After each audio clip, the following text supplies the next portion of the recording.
Hello everyone, welcome back to the Java learning series. So last video में हमने अपना setup complete कर लिया था और एक छोटा सा जावा प्रोग्राम रन करके देख लिया था। नाउ आज के लेक्चर में हम जेडीके, जेवीएम एंड जेआरई के बारे में सीखेंगे। उसके बाद हम एक जावा प्रोग्राम का बेसिक सिंटेक्स देखेंगे। Now, JDK, that is Java Development Kit, is basically the combination of Java runtime environment and some Java development tools like Java C, that is Java compiler, that is used to compile a Java program, Java, that is used to execute the Java program, JDB, that is Java debugger, and many more such development tools that are required by a developer. Now, JRE is Java runtime environment. ये runtime environment हमें बहुत ज़्यादा required होता है जब हमें किसी Java program को एग्जीक्यूट करना होता है। तो ये कॉम्बिनेशन होता है JVM and some inbuilt Java libraries का। For example util etcetera that we import in our source code so that we can use it. Now JVM, so JVM क्या होता है? एक एब्स्ट्रैक्ट मशीन होती है जो कि प्लेटफॉर्म डिपेंडेंट होती है, लेकिन वो जावा के प्रोग्राम को प्लेटफॉर्म इंडिपेंडेंट बना देती है। बहुत ज़्यादा कन्फ्यूजन हो गया होगा आपको, तो अब मैं क्लियर करती हूँ। सो जेवीएम बेसिकली क्या होता है कि हर एक ओएस के लिए डिफरेंट डिफरेंट होता है। जैसे जेवीएम जो होगा वो लिनक्स के लिए डिफरेंट होगा, विंडोज़ के लिए डिफरेंट होगा, मैक के लिए डिफरेंट होगा। बट ये हम जब जेडीके को डाउनलोड कर रहे होते हैं तो वो हम अपने ऑपरेटिंग सिस्टम के अकॉर्डिंग ही डाउनलोड करते हैं। तो हमारे प्लेटफॉर्म, हमारे ओएस के लिए जौन सा जेवीएम हमें चाहिए हम डाउनलोड कर लेते हैं। अब नाउ जब हमने जावा कंपाइलर की हेल्प से हमारे जावा के सोर्स कोड को बाइट कोड में कन्वर्ट कर लिया, तो वो हम उस बाइट कोड को जेवीएम के पास भेजते हैं और फिर वो बाइट कोड जेवीएम के पास जाने के बाद एग्जीक्यूट होता है। और अब ये जो जावा प्रोग्राम है ये प्लेटफॉर्म इंडिपेंडेंट हो जाता है जेवीएम की वजह से, क्योंकि हर एक सिस्टम में अपना खुद का जेवीएम होगा। तो हमारा जो जावा का सोर्स कोड है वो चाहे हम किसी भी ऑपरेटिंग सिस्टम पे लिखें, हम उसे एग्जीक्यूट किसी भी ऑपरेटिंग सिस्टम में कर सकते हैं। तो इस वजह से जावा जो होती है वो प्लेटफॉर्म इंडिपेंडेंट हो जाती है केवल जेवीएम की वजह से। और सारे जावा प्रोग्राम्स जेवीएम के अंदर ही एक्सेसिबल होते हैं, उसके बाहर हम उन्हें एक्सेस नहीं कर सकते उसके किसी भी वेरिएबल को। जिस वजह से जो जावा के जो प्रोग्राम्स होते हैं वो बहुत ज़्यादा सिक्योर होते हैं। हम सबसे पहले कोई जावा का सोर्स कोड लिखते हैं, उसे जावा कंपाइलर के पास भेजते हैं, तो उससे एक बाइट कोड कन्वर्ट हो जाता है जिसकी डॉट क्लास एक्सटेंशन होती है।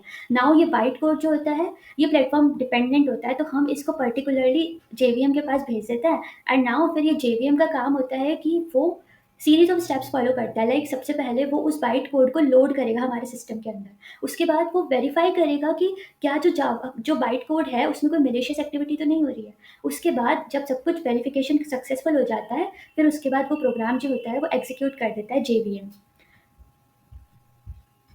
नाउ हम इनकी फॉर्मल डेफिनेशंस देख लेते हैं। So JVM is an abstract machine, जैसे मैंने बताया, that provides a run time environment in which Java byte code can be executed.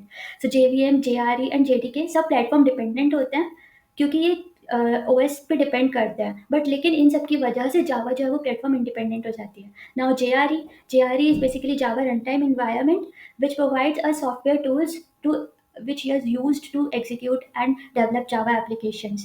Now JDK is basically Java development kit that is specifically designed for Java developers, and it consists of JRE and some developer tools like Java C, Java, JDB, etc. etc. Now we will look into the program that we implemented yesterday so that we can get an idea what is the basic syntax of a Java program and basic structure.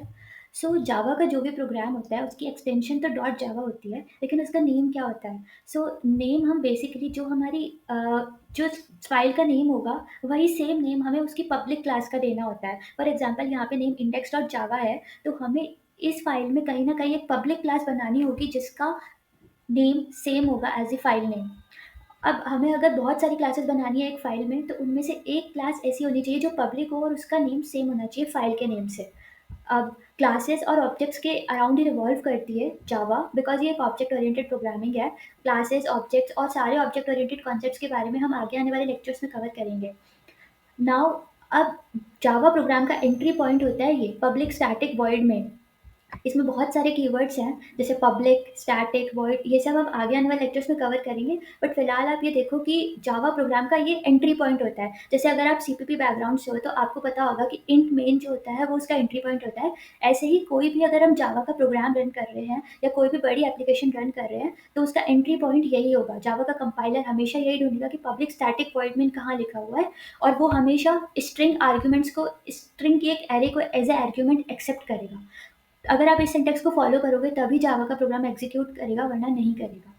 Now अब इसके अंदर आने के बाद हमने जैसे C plus plus में हम सी आउट लिखते हैं, वैसे ही यहाँ पर ये प्रिंट स्टेटमेंट ऐसे लिखी जाती है, system dot out dot println and then we write whatever we want to print inside the brackets.